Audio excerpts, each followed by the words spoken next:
हिसार हरियाणा से सुमित गर्ग एक बड़ी उलझन वाला प्रश्न आपके समक्ष प्रस्तुत कर रहे हैं। वे कहते हैं, गुरुदेव, सनातन और जैन धर्म का मूल सिद्धांतों में एक कर्म है, एक सिद्धांत है कर्म। क्या हम पिछले जन्मों के कर्म और व्यवहार अगले जन्म में लेकर जाते हैं? यह हम कैसे मान लें कि यह सारा खेल कर्मों का है? हमें क्या पता हम पिछले जन्मों के कर्मों का भुगतान कर रहे हैं?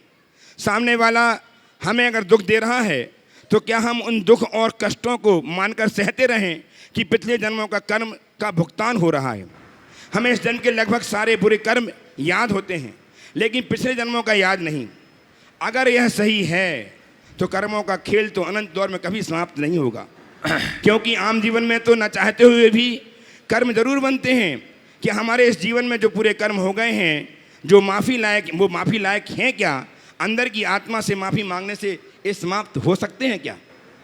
बहुत बहुत अच्छा सवाल। कर्म सिद्धांत को रेखांकित करता हुआ उत्पन्न हुआ। सबसे पहले मैं आप सबसे कहूँ कि कर्म सिद्धांत को जानने के लिए, कर्म सिद्धांत पर भरोसा करने के लिए हमें कुछ नहीं करना है। जगत जीवों के प्रति अपनी दृष्टि को दौड़ाने भर की देर है। इस दुनिया में हम देखते हैं, कोई सुरूप है, कोई कुरूप है,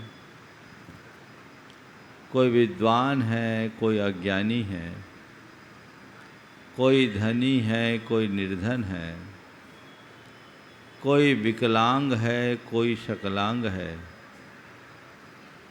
कोई मूक है, कोई बधिर है, और कोई सर्व साधन संपन्न है। लोक में फैली इस विषमता का आखिर कोई तो कारण होगा। ये क्यों है?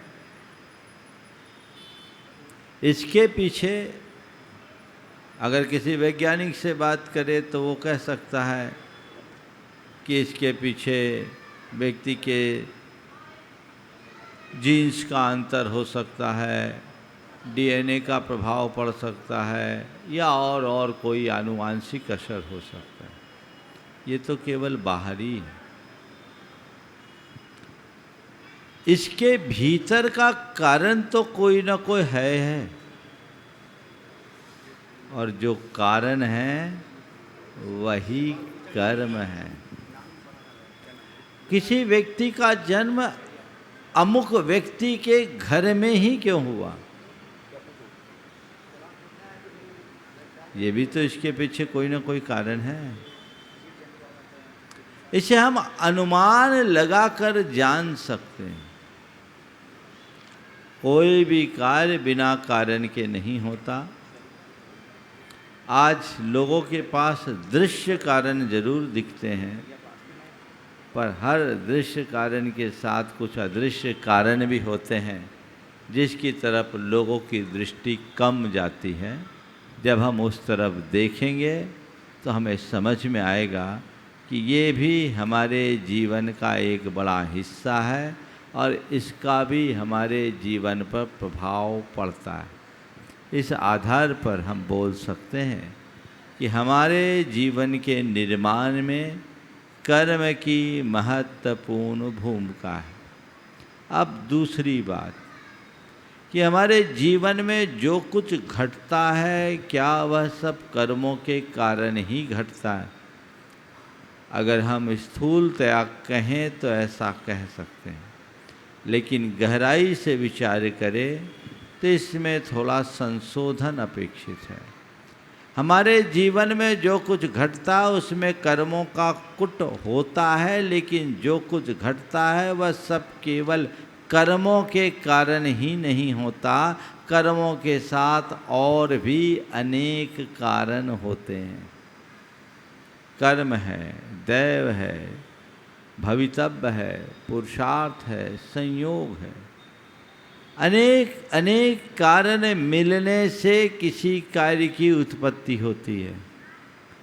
इसलिए एकांत से ये कहना कि सब कुछ मेरे कर्मों के कारण ही होता है, ये अच्छी बात नहीं है। कर्म की बड़ी भूमिका है, लेकिन कर्म के साथ अन्य अनेक और भी कारण होते हैं, और वे सारे कारण मिलकर ही किसी कार्य को निष्पादित करते हैं।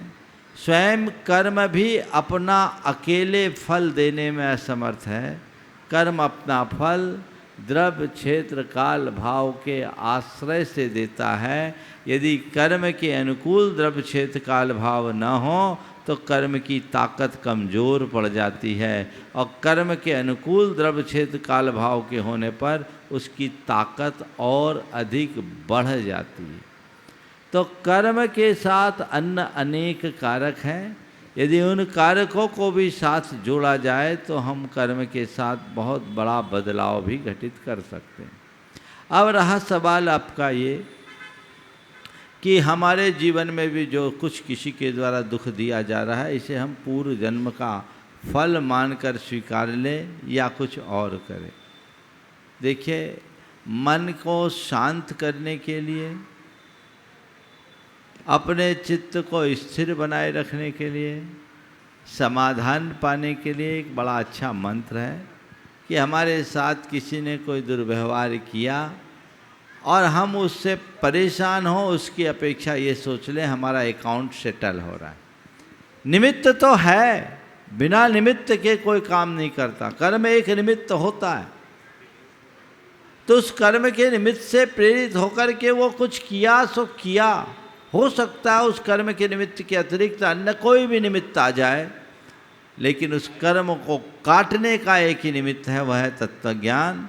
और उस समय यदि हम ये सोच ले कि ये हमारा पुराना हिसाब किताब का चुकता हो रहा है, तो हम नए कर्म के बंध से बचेंगे और पुराने कर्मों को झड़ा लेंगे। क्योंकि ऐसा सोचने से हमारे मन की आकुलता दूर होगी, मन में क्षमता होगी, और समता से कर्म झड़ते हैं, आकुलता से कर्म बंधते हैं। तो नए कर्म के बंध से बचने के लिए और पुराने कर्म को झड़ाने के लिए इससे अच्छा रास्ता क्या है? तो सेटल कर ले और अपने जीवन को उस दिशा में मोड़ने का प्रयत्न करें, तो हम अपने जीवन में बहुत कुछ आगे बढ़ सकते हैं। हमारे इस जीवन के सारे बुरे कृत्य हमें याद रहते हैं। हो सकता है बहुत सारे ऐसे दुष्कृत्य हैं जो हमें याद भी नहीं हैं। जो हमें याद है वही हुआ, ऐसा कहना सही नहीं, और जो याद नहीं है वह नहीं हुआ, यह कहना भी सही नहीं। अपने अतीत के अनुभवों को पलट कर देखो, बहुत सारे ऐसे कुकृत्य भी या सत्कृत्य होंगे जो तुम्हें याद नहीं है। तो क्या वो हुए नहीं? जब इस जन्म के भी अच्छे बुरे कृत्य का तुम्हारे लिए पूरी तरह स्मरण नहीं है, तो अतीत के जन्मों की स्मृति हो, इसकी क्या आवश्यकता? स्मृति नहीं है इसलिए उनका अस्तित्व नहीं, ये बात ठीक नहीं। भले हमारे अंदर उसकी स्मृति का अभाव है, लेकिन उसके संस्कार हमारी चेतना में पड़े हैं, और वही संस्कार हमारे जीवन व्यवहार को निर्धारित करने में निमित्त बन रहे हैं। इसलिए इस बात को हमें इस संदर्भ में समझना चाहिए। दूसरी बात जो इसके साथ जुड़ी हुई है कि इस जन्म में हमारे द्वारा किए गए कर्म माफ़ी लायक हो, तो क्या क्षमा मांगने से उसे निर्मूल किया जा सकता है, नष्ट किया? बहुत अंशों में हम अपने क्षमा भाव, माफ़ी भाव, त्याग तप के बल पर अपने कर्मों को झड़ा सकते हैं, और झड़ाया भी जाता है। कोई ज़रूरी नहीं कि हम उस कर्म को भोगे ही। हम त्याग तप साधना संयम से अपने कर्मों को बहुत अंशों में झड़ा भी सकते हैं, नष्ट भी कर सकते हैं, उनकी निर्जरा भी कर सकते हैं। वो हमारी दृष्टि पर निर्भर है। हम वो अगर अपने भीतर घटित कर ले तो ये सब चीज़ें सहज संभव है। आपने एक वाक्य कहा कि ऐसे तो ये कर्मों का खेल कभी खत्म ही नहीं होगा। हाँ, बीज और वृक्ष की तरह देखा जाए तो बीज से वृक्ष और वृक्ष से बीज होगा। हमारे अंदर राग द्वेष के भाव होंगे, उससे नया कर्म बंधेगा, नए कर्म का उदय होगा, राग द्वेष का भाव होगा, फिर नया कर्म बंधेगा। ये चक्र चल रहा है, अनादि से चल रहा है। लेकिन इस अनादि का भी अंत हो सकता है। कैसे? हम इस चेन को तोड़ सकते हैं। कैसे? बीज को भून दो। एक बार बीज को भून दिया गया तो उससे अंकुर होगा क्या? इसी तरह इस कर्म की श्रृंखला को तोड़ा जा सकता है, बशर्ते हमारी चेतना जागृत हो जाए और हम समता रखने के अभ्यासी बन जाएं।